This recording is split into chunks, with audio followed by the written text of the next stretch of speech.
అందరికీ నమస్తే. How you all? బాగున్నారు అనుకుంటున్నా.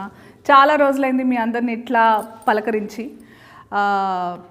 యాక్చువల్లీ చేయలేకపోయాను. ఈ మధ్య నేను ఇక్కడ కూడా అంటే మీ అందరికి తెలుసు, నేను కొంచెం ట్రావెలింగ్ చేస్తున్నా. కాకపోతే అట్లా తిరుగుతూ ఉన్నప్పుడు నేను సినిమాలో టచ్ ఉన్నామని ఏం జరుగుతుందని చూస్తే రాజు వెడ్స్ రాంబాయి అనే ఒక సినిమా ట్రైలర్ చూసిన వెంటనే అరే మస్తు సినిమా తీసిండ్రు డైరెక్టర్ శైలు గారు అండ్ సినిమాటోగ్రఫీ బేగ్ గారు మస్తు తీసిండ్రు. లిటిల్ హార్ట్స్ అనే సినిమా తర్వాత మళ్ళా మంచి సినిమా స్టోరీ పట్టుకొస్తున్నారు అని అనుకుంటున్న క్రమంలో పోతూ చూస్తే నవ్వులన్నీ నువ్వులైనట్టు ఆ పిల్ల పాపం రాంబాయి వాళ్ళ నాన్న కొడుతున్నాడు, యాసిడ్ పోసుకోమంటాడు. మళ్ళీ ఆ ప్రేమించిన రాజుగాడేమో ఫస్ట్ చాలా మంచిగా చూసుకుంటా తర్వాత కొట్టడం స్టార్ట్ చేసింది చున్నీ లేదని.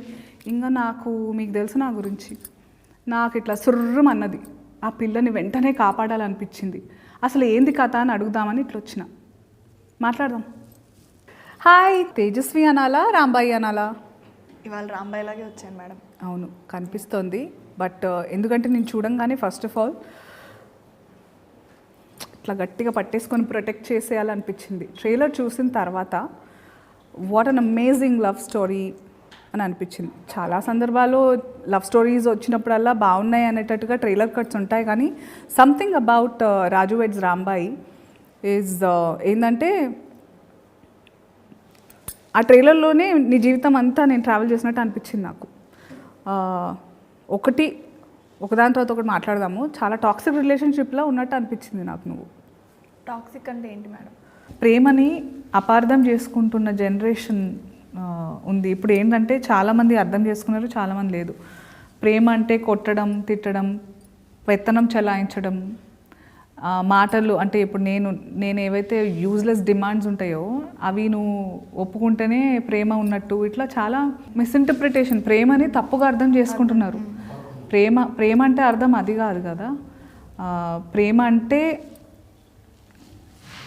ఎలాంటి పరిస్థితుల్లో అయినా ఒకరి మీద ఒకరు గివ్ అప్ చేయకుండా, అంటే యూ హ్యావ్ టు అండర్స్టాండ్ ప్రాబ్లమ్ని ఇద్దరం కలిసి ఫేస్ చేయాలి, కానీ ఆ ప్రాబ్లమ్ని మన ఇద్దరి మధ్యలో పెట్టుకోవద్దు. ఆ అండర్స్టాండింగ్ ఒకటి రావాలి. ప్లస్ పేరెంట్స్ కూడా ఏంటంటే అదొక జనరేషనల్ ట్రామా అయిపోయింది. ఇప్పుడు మీ నాన్న మీ అమ్మని కొడుతున్నాడు, నువ్వు కూడా కొట్టేటోడినే, నీకు అది తెలియకుండా అట్లాంటి ఎత్తుక్కున్నావు. That's the problem that girls as daughters, కూతుళ్ళకి ఇదే ఇష్యూ ఉంటుంది. మీరు ఇప్పుడు చెప్పిన ప్రేమ గురించి చెప్పారు కదా, ఇట్లా ఉండాలి, ఇట్లా సమస్యలన్నీ ఎదుర్కోవాలి, మధ్యలో పెట్టకూడదని. నేను రాజుగాడు కూడా అట్లానే ఉన్నాను.